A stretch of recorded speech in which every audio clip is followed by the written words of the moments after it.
Hey guys, this is Ryan Typhlosion37, coach of the Pittsburgh Steelas, bringing you Week 8 of the WPL Season 6.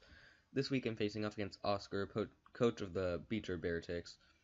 He has a very scary roster. It's Mew, Hydreigon, Decidueye, Doublade, Aromatisse, Kangaskhan, Megapidgeot, Infernape, Vikavolt, Toxapex, and Rhyperior. And my draft is Tapu Koko, Goodra, Donphan, Rotom Heat, Gourgeist, Garbodor, Megalopony, Slowbro, Tornadus Incarnate, Acelgor, and Bisharp.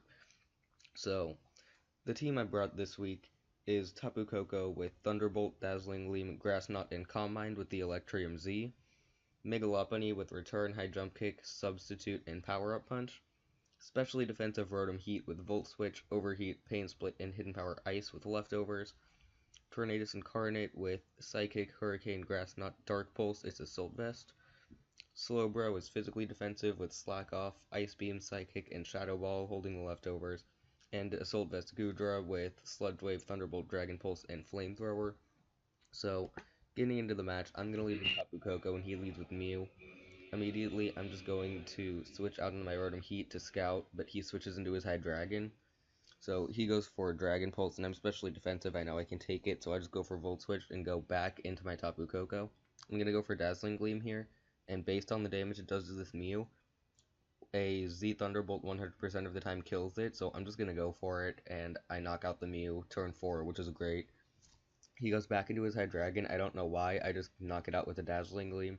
I didn't understand that, but he goes into the Aromatisse. The terrain's gone, I'm not going to do much damage, so I'm going to go back into my Rotom. And here I'm just going to Volt Switch out, and I believe I go into my Tornadus. He goes for Hidden Power. I have no clue what Hidden Power that is, but I'm just going to go for Hurricane here. I know it's going to be a 2-hit KO. I do get the confusion, but it doesn't matter. He breaks through. So I just knock him out with another Hurricane, which is nice. He goes into his Pidgeot. I'm going to switch into my Rotom. It's the safest play. He just goes for Hurricane. And now I'm just going to Pain Split up and get my health back on whatever he goes into. He actually goes into his Infernape. So now I'm back up at a high amount of health. Every time this Infernape's in, I can just go into my Slowbro. There's nothing he can do about it. He just goes for close combat. I'm going to go for Psychic here, I believe, as he switches into his Decidueye. And that does 32%, which is a pretty good amount. I'm going to switch into my Rotom. I'm specially defensive, but I know I can still take a hit from this Decidueye. It's actually a roll if he's adamant, but he just switches out anyways, and I get a lot more damage on the Infernape. So now my Rotom is out of range of anything an adamant Decidueye can do, so I'm just going to go back into my Slowbro. And I'm just going to, I believe, Ice Beam as he goes into Pidgeot. I do about half, which is good. And every time this Pidgeot's in, I can just go into my Rotom. The core of Slowbro and Rotom just walls pretty much the entirety of his team. So here I'm going to Volt Switch out as he goes for a U-turn. He goes into his Infernape, and he actually lives the Volt Switch on 1. I would have gone into my Lopunny here, but I actually didn't have priority. So I'm going to go into my Slowbro. He goes for Earthquake. It does nothing. And now he goes back into the Decidueye. I'm going to stay in Ice Beam, get a lot of damage, but he actually just goes for Leaf Blade straight up. And this calc on my Lopunny didn't really make too much sense. He goes for Leaf Blade here, and that did a little more than the calc said it should have, especially after Mega-ing. He doesn't go for Sucker Punch, but it wouldn't have knocked me out. And he goes into his Pidgeot here, returns 100% of the time going to kill.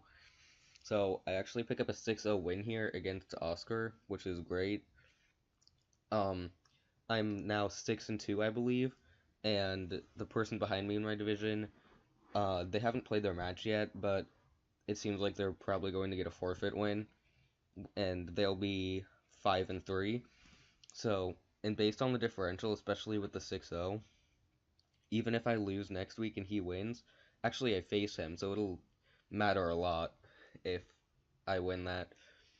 I'll pretty much, I think, be guaranteed the playoff spot in my division. I'm not positive but if I win, my chances will be a lot higher. Like and subscribe if you like the video. The link to Oscar will be in the description. Thank you guys for watching. I'll see you next week.